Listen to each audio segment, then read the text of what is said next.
नमस्कार दोस्तों, आप लोग देख रहे बानी भोजपुरी हिट न्यूज़ चैनल। तो बहुत बहुत स्वागत बा। तो आप लोग के बता दें कि करीब 1 महीना पहले खेसारी लाल यादव जी के और खुशबू केटी के गाना आयल है, हस्बैंड बना लो। जी हाँ, ऑडियो वर्जन में, जो कि आप लोग प्यार द्वार दिले बानी बहुत सारा, जो करीब 6 मिलियन व्यू प्राप्त कर ले बा ऑडियो वर्जन में। तो एकर अब तक वीडियो काहे ना आयल बा, तो एकर कारण बा, जो कि वीडियो पहले रहे हस्बैंड बना लो, जो कि नाम चेंज कर पहले वाइफ बना लो गाना के नाम रहे, ओकर बाद जो कि नाम चेंज करके हस्बैंड बना लो। तो गाना के वीडियो में कुछ आप लोग के चेंजिंग नया देखे के मिली, काहे कि गाना के नाम चेंज होल बा।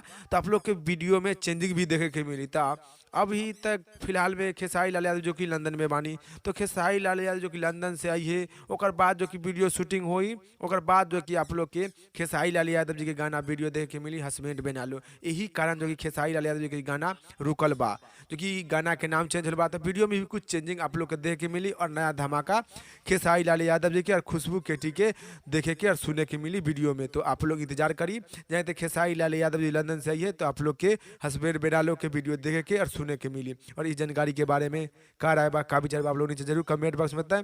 फिलहाल में इतने, फिर से मिलेंगे नेक्स्ट वीडियो में। जय हिंद, जय भोजपुरी।